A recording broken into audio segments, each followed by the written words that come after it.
মাত্রই বাংলাদেশের জন্য সহায়তার হাত বাড়ালো পাকিস্তান। কিন্তু পাকিস্তান কি সত্যিই বাংলাদেশকে সাহায্য করতে চায়, নাকি সবটাই নিজের স্বার্থ সিদ্ধির জন্য? পাকিস্তান নিজেদের করাচি বন্দর ব্যবহারের অনুমতি দিয়ে দিল বাংলাদেশকে। বাংলাদেশে বন্ধুত্বের হাত বাড়ালো পাকিস্তান। করাচি বন্দর ব্যবহারের প্রস্তাব দিল ইসলামাবাদ। ভারত বাংলাদেশ টানাপোড়েনের ফাঁকে সক্রিয় পাকিস্তান। ঢাকাকে পাশে টানার চেষ্টায় মরিয়া শাহবাজ সরকার।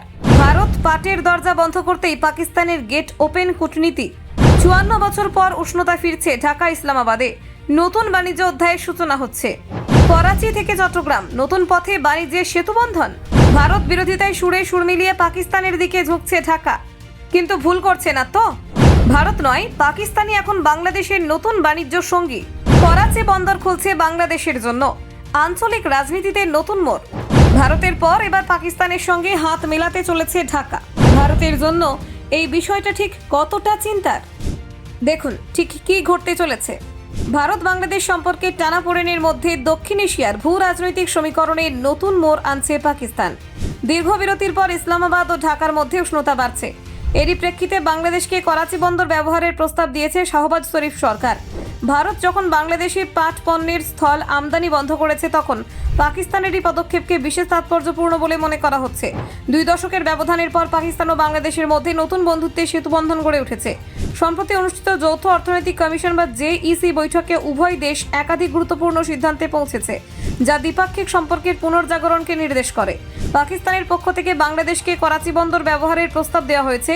এই প্রস্তাব বাস্তবায়িত হলে বাংলাদেশ উপসাগরীয় অঞ্চল, মধ্য এশিয়া এবং চীনের সঙ্গে নতুন বাণিজ্যিক সংযোগ স্থাপন করতে পারবে।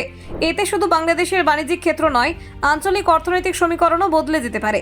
যদিও অনেক বিশেষজ্ঞ এই রুটের আর্থিক টেকসইতা নিয়ে প্রশ্ন তুলেছেন, কারণ 2024 সালে প্রথমবার পাকিস্তানি একটি জাহাজ চট্টগ্রাম বন্দরে পৌঁছাতে প্রায় 2 সপ্তাহ সময় নিয়েছিল।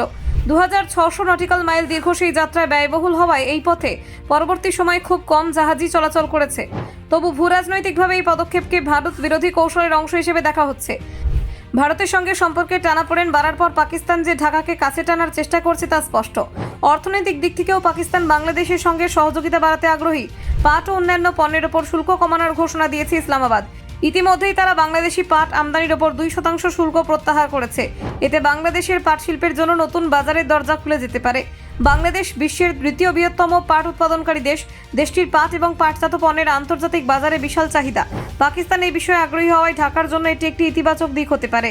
ঢাকায় অনুষ্ঠিত JEC বৈঠকের পর এক কর্মকর্তা জানান, পাকিস্তান বাংলাদেশের পাট এবং বস্ত্রশিল্পে গভীর আগ্রহ প্রকাশ করেছে। অপরদিকে বাংলাদেশ ও পাকিস্তানে পাট, চা তৈরি, পোশাক রপ্তানি করতে আগ্রহী। ভারতের বাজারে আম রপ্তানি কমে যাওয়ার পর পাকিস্তান বাংলাদেশের বাজারে প্রবেশের সুযোগ দেখছে। ইতিমধ্যেই তারা বাংলাদেশের আম রপ্তানির অনুমতি চাইতে আনুষ্ঠানিক প্রস্তাব দিয়েছে। ব্যুরো রিপোর্ট, অজানার দেশে।